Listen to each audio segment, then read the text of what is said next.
नमस्कार, मी अंजली रेसिपीजमध्ये आपलं स्वागत आहे. तर आज आपण बनवणार आहोत मस्तपैकी गुजराती पद्धतीमध्ये खमंग ढोकळा. तर चला तर मग वळूया आपल्या रेसिपीकडे. सुरुवातीला आपण एका पातेल्यामध्ये 2 बाउल मी बेसनचं पीठ घेतलेलं आहे. त्याच्यानंतर त्याच वाटीप्रमाणे मी 1 वाटी दही घेतलेलं आहे. आता व्यवस्थित मिश्रण फेटून घेऊया. मिश्रण फेटताना पाणी थोडंसं लागतंच, त्यामुळे वरून थोडं थोडं पाणी ओतावं आणि पीठ फर्मेंट करण्यासाठी ठेवून द्यावं. अशा पद्धतीने आपल्याला हवं तेवढं आपण पाणी मिक्स करून घेऊ शकतो. तर बघू शकता अशा पद्धतीने आता ही पीठ आपण 4 ते 5 तास ठेवून देऊया.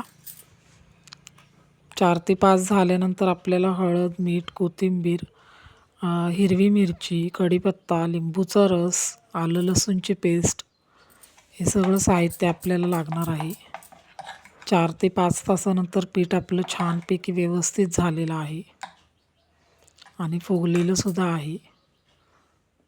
तर आता आपण ढोकळा तयार करायला घेऊया. त्याच्यामध्ये आता आपण 1 चमचा मी हळद घातलेली आहे.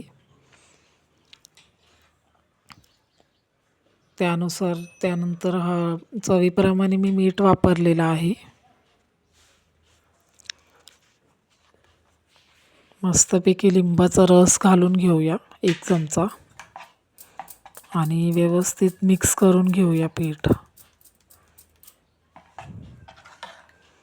खूप छान झालेलं आहे आपलं पीठ. आता आलं लसूणची पेस्ट घालूया. आलं लसूणची पेस्ट मी चवीसाठी घातलेली आहे. तुम्हाला जर नको असेल तर तुम्ही स्किप करू शकता.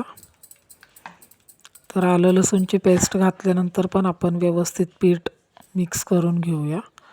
त्यानंतर मी इकडे 1 चमचा सोडा घातलेला आहे आणि 1 चमचा इनो पावडर वापरलेली आहे. जर दोन्ही तुमच्याकडे अवेलेबल नसेल तर तुम्ही सोडा फक्त ॲड करू शकता. आणि सोडा घातल्यावरती पण आपण पुन्हा एकदा पीठ व्यवस्थित एकत्र मिक्स करून घेऊया. तर आता ढोकळा करण्यासाठी आपण एका पातेल्याला अशा पद्धतीने तेल लावून घेऊया. ढोकळा आपण उकडण्यासाठी ठेवणार आहोत.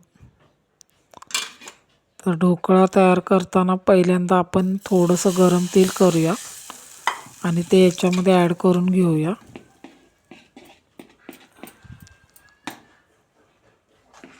बघू शकताय तेल गरम घातलेलं आहे मी आणि ते सुद्धा मी आता याच्यामध्ये मिक्स करून घेतलेलं आहे. मस्तपैकी असं गुजराती पद्धतीमध्ये ढोकळा आपला होणार आहे. तर आता आपण उकडण्यासाठी ठेवूया. एका पातेल्यामध्ये मी तयार केलेलं मिश्रण ओतून घेतलेलं आहे पिठाचं.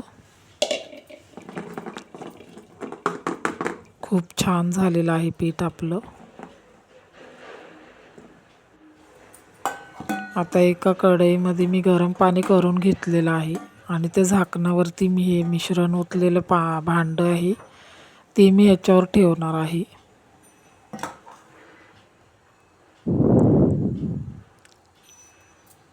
आणि झाकण लावून एक 10 ते 15 मिनटं आपण वाट बघूया. 10 ते 15 मिनटानंतर आपला मस्तपैकी असा ढोकळा तयार होतो.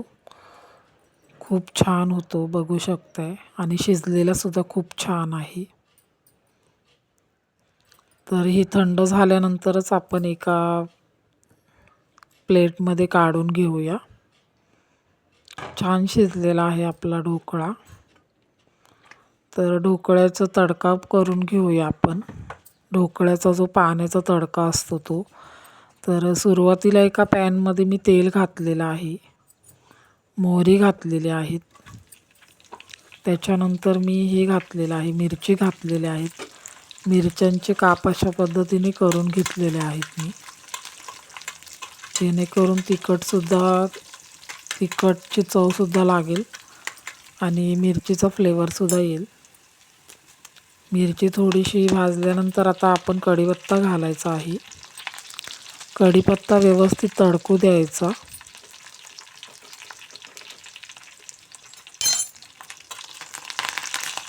व्यवस्थित मिक्स करून घेऊया.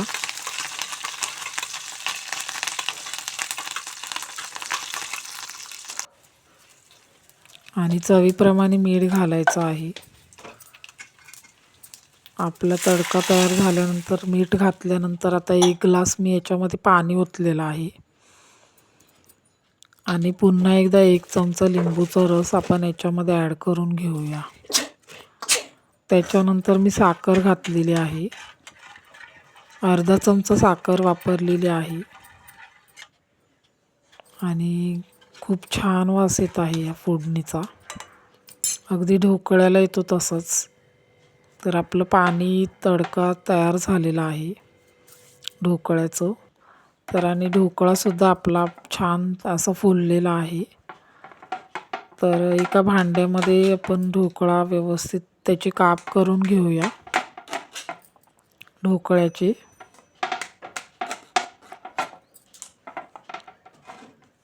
मस्तच झाला आपला ढोकळा, बघू शकता तुम्ही. आता ह्याच्यावरती आपण ते तडक्याचं पाणी आहे ते ओतून घेऊया. आणि पाणी पूर्ण आपलं मुरेपर्यंत ढोकळा तसाच ठेवूया. किंवा तुम्हाला गरमागरम आवडत असेल तर तुम्ही खाऊ शकता. आपला छान मस्तपैकी गुजराती पद्धतीने ढोकळा तयार झालेला आहे. तर माझी रेसिपी तुम्हाला आवडत असेल तर प्लीज सबस्क्राईब करा, लाईक करा, कमेंट करा आणि शेअर करा. थँक्यू. बाय.